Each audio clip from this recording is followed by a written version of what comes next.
ಅಪ್ಪ ನನ್ ಲೂನ ತಗೊಂಡೆ ಹೋಗಮ್ಮ ಬೆಂಗ್ಳೂರ್ಗೆ ಅನ್ಕಂದಿ. ನೀನು ಮಗನೇ ಅಲ್ಲ, ನೀನು ಬೋಳಿ ಮಗ ಅಂತ.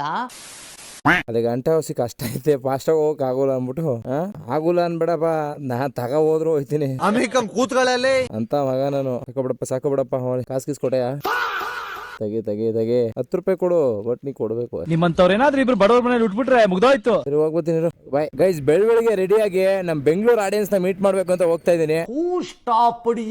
ಇವತ್ತೊಂದು ತುಂಬಾ ಎಕ್ಸೈಟೆಡ್ ಆಗಿದ್ದೀನಿ. ನಾನು ವಿಡಿಯೋ ಮಾಡಕ್ ಸ್ಟಾರ್ಟ್ ಮಾಡಾದ್ಮೇಲೆ ನಾನು ಒಂದ್ಸಲ ಬೆಂಗಳೂರಿಗೆ ಹೋಗೇ ಇಲ್ಲ. ಆಕ್ಚುಲಿ ಆಗಿ ನೀವು ನಂಬಲ್ಲ, ಜಾಸ್ತಿ ಫಾಲೋವರ್ಸ್ ಗೇನ್ ಆಗ್ತಾ ಇರೋದು, ಜಾಸ್ತಿ ನನಗೆ ರೆಸ್ಪಾನ್ಸ್ ಸಿಗ್ತಾ ಇರೋದು ಬೆಂಗಳೂರಿಂದಾನೆ. ಸೊ ಇವತ್ತು ಬೆಂಗಳೂರಿಗೆ ಹೋಗ್ತಾ ಇದೀನಿ. ನಿಮ್ಮೆಲ್ಲರಿಗೂ ಸರ್ಪ್ರೈಸ್ ಕೊಡ್ಬೇಕು ಅಂತ ಒಂದ್ ಹೊಸ ಬೈಕ್ ತಗೊಳಕ್ ಹೋಗ್ತಾ ಇದೀನಿ. ಬಟ್ ಇವತ್ತು ತಗೊಳಲ್ಲ, ಇವತ್ತು ಹೋಗಿ ಟೆಸ್ಟ್ ಡ್ರೈವ್ ಎಲ್ಲ ಮುಗಿಸಿ ನನಗೇನಾದ್ರು ಇಷ್ಟ ಆಯ್ತು ಅಂತಂದ್ರೆ ಫೆಬ್ ಸ್ಟಾರ್ಟಿಂಗ್ ಅಲ್ಲಿ ತಗೊಳ್ಳೋಣ ಅಂತ ಅನ್ಕೊಂಡಿದೀನಿ. ನೋಡೋಣ. ನಾನು ಎಲ್ಲ ವಿಡಿಯೋದಲ್ಲಿ ಹೇಳ್ತಾ ಇರ್ತೀನಿ, ನಾನು ವಿಡಿಯೋ ಮಾಡಕ್ ಸ್ಟಾರ್ಟ್ ಮಾಡಿ ಇವಾಗ 4.5 ತಿಂಗಳಾಯ್ತು. 4.5 ತಿಂಗಳಲ್ಲಿ ಮೈಸೂರು ಬಿಟ್ಟು ನಾ ಬೇರೆ ಕಡೆ ಹೋಗ್ಲೇ ಇಲ್ಲ. Why I don't understand.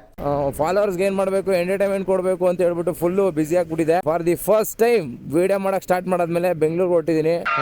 ನಮ್ ಬೆಂಗಳೂರು ಜನ ಯಾವತ್ತೂ ಕೈ ಬಿಟ್ಟಿಲ್ಲ. ನಾವು ಕಂಪ್ಲೀಟ್ ಆಗಿ ರೆಡಿ ಆದಾಗ ಕಿಟ್ ಹಾಕೊಂಡು ಅವಾಗ್ಲೇ ಒಂಥರ ಖುಷಿ ಗಾಡಿ ಓಡ್ಸಕ್ಕೆ. ಪ್ಯಾಂಟ್ ಅನ್ಬಿಟ್ಟು ಕಂಪ್ಲೀಟ್ ನನ್ನ ಬಾಡಿಲಿ ಇರೋದೆಲ್ಲ TVS ಪ್ರಾಡಕ್ಟ್.